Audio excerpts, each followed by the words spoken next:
ਬਿਸਮਿਲ੍ਲਾਹਿਰਰਹਿਮਾਨਿਰਰਹੀਮ अस्सलाम वालेकुम। मैं वीडियो बनाई सी ना कि मैनू पेट्रोल पाना याद नहीं रहा तो जुर्माना घर आ गया। तो ढिल्लू साहब ने इन्होंने कमेंट किया है भी यूके ही होंगे ने इन्हें पता है पाकिस्तानी इधर आ गए हैं इसलिए इन्होंने कैमरे लगवा दिए हैं, रजिस्ट्रेशन नंबर से इंफॉर्मेशन ले लेते हैं। ढिल्लू साहब असी इत्थे हाँ, ਅਸੀਂ ਮਿਹਨਤ ਦੇ ਨਾਲ ਕੰਮ ਕਰਨੇ ਆ। ਇੱਥੇ ਸਭ ਤੋਂ ਜ਼ਿਆਦਾ ਚੋਰੀ ਗੋਰਿਆਂ ਦੇ ਮੁੰਡੇ ਕਰਦੇ ਨੇ। ਜਿੰਨੇ ਸਾਡੇ ਪਾਕਿਸਤਾਨੀ ਨੇ ਕਿਸੇ ਦਾ ਮੋਟਰਸਾਈਕਲ ਚੋਰੀ ਹੋਇਆ, ਕਿਸੇ ਦੀ ਗੱਡੀ ਚੋਰੀ ਹੋਈ ਹੈ, ਕਿਸੇ ਕੋਲ ਮੋਬਾਈਲ ਖੋਤੇ ਗਏ ਨੇ, ਉਹ ਗੋਰਿਆਂ ਨੇ ਖੋਤੇ ਨੇ। ਤੇ ਕੈਮਰੇ ਲੱਗੇ ਨੇ ਨਾ, ਜੇ ਕੈਮਰੇ ਨਾ ਲੱਗੇ ਹੁਣ 100 ਗੱਡੀਆਂ ਵਾਲੇ ਪੈਟਰੋਲ ਪਾਉਣ ਨਾ ਤੇ ਵਿੱਚੋਂ 99 ਗੋਰੇ ਪੈਟਰੋਲ ਪਵਾਉਣ ਤੋਂ ਬਗੈਰ ਨੱਸ ਜਾਣ। ਤੇ ਜੇ 100 ਪਾਕਿਸਤਾਨੀ ਪੈਟਰੋਲ ਪਾਉਣ ਨਾ ਤੇ ਸਿਰਫ 2 ਹੀ ਨੱਸਣਗੇ।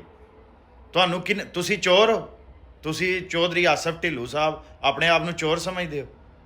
ਬਾਕੀ ਪਾਕਿਸਤਾਨੀਆਂ ਨੂੰ ਤੁਸੀਂ ਕਿਸ ਹਿਸਾਬ ਨਾਲ ਚੋਰ ਆਂਦੇ ਹੋ? ਤੇ ਜਿਹੜੀ ਆਪਣੇ ਖਿਲਾਫ ਨਫ਼ਰਤ ਹੈ ਨਾ, ਗੁਲਾਮਾਨਾ, ਜਿਹੜੀ ਅੰਗਰੇਜ਼ੀ ਨਿਜ਼ਾਮੇ ਦੇ ਤਲੀਮ ਦੇ ਜ਼ਰੀਏ ਤੁਹਾਨੂੰ ਸਿਖਾਈ ਗਈ ਹੈ, ਕੋਈ ਵੀ ਗੱਲ ਕਰੀਏ ਤਾਂ ਤੁਸੀਂ ਆਪਣੀ ਕੌਮ ਨੂੰ ਬੁਰਾ ਆਂਦੇ ਹੋ। ਪਹਿਲਾਂ ਆਪਣੇ ਆਪ ਨੂੰ ਚੋਰ ਚੱਕਾ ਮੁਨਾਫਕ ਮੰਨਿਆ ਕਰੋ, ਫਿਰ ਦੂਜਿਆਂ ਪਾਕਿਸਤਾਨੀਆਂ ਨੂੰ ਆਖਿਆ ਕਰੋ। ਤੇ ਆਪਣੇ ਆਪ 'ਚੋਂ ਨਫ਼ਰਤ 'ਚੋਂ ਨਿਕਲ ਜਾਓ। ਲੇਕਿਨ ਮੈਨੂੰ ਪਤਾ ਤੁਸੀਂ ਨਹੀਂ ਨਿਕਲਣਾ ਜਿੰਨੀ ਦੇਰ ਤੱਕ ਅੰਗਰੇਜ਼ ਦੀ ਗੁਲਾਮੀ ਮਸਲਤ ਹੈ ਨਾ ਪਾਕਿਸਤਾਨ ਦੇ ਉੱਤੇ। ਜਿੰਨੀ ਦੇਰ ਤੱਕ ਤੁਹਾਨੂੰ ਪੜ੍ਹਾਇਆ ਗਿਆ ਕਿ ਉਹ ਜਿਹੜੇ ਨੇ ਉਹ ਫਰਿਸ਼ਤੇ ਨੇ, ਉਹ ਸਾਹਬਾ ਤੋਂ ਵੀ ਨੇਕ ਨੇ, ਉਹਨਾਂ ਨੇ ਕਲਮਾ ਪੜ੍ਹ ਲਿਆ ਤੇ ਉਹਨਾਂ ਜੰਨਤ 'ਚ ਜਾਣਾ, ਤਾਂ ਤੁਸੀਂ ਬੁਰੇ ਹੋ।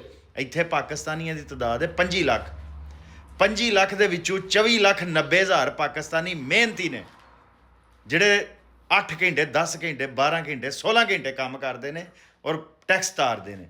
ਵਿੱਚੋਂ 10,000 ਭੈੜੇ ਹੋਣੇ ਨੇ। ਤੇ 6 ਕਰੋੜ ਗੋਰਿਆਂ ਦੇ ਵਿੱਚੋਂ ਜਿਹੜੇ ਜਿੰਨੇ ਉਹਨਾਂ ਦੇ ਮੁੰਡੇ ਨੇ ਸਾਰੇ ਨਸ਼ਈ ਨੇ, ਸਾਰੇ ਚੋਰ ਨੇ। ਜਿੰਨੇ ਜਵਾਨ ਮੁੰਡੇ ਨੇ ਨਾ ਉਹਨਾਂ ਦੇ ਵਿੱਚੋਂ 50% ਚੋਰ ਨੇ। ਤੇ ਤੁਹਾਨੂੰ ਕਿਦੋਂ ਤੁਸੀਂ ਇਸ ਗੁਲਾਮੀ 'ਚੋਂ ਨਿਕਲੋਗੇ ਕਿ ਕੋਈ ਵੀ ਗੱਲ ਕਰੀਏ ਤੁਸੀਂ ਆਪਣੀ ਕੌਮ ਦਾ ਨੁਕਸ ਕੱਢਣ ਆ ਜਾਂਦੇ ਹੋ?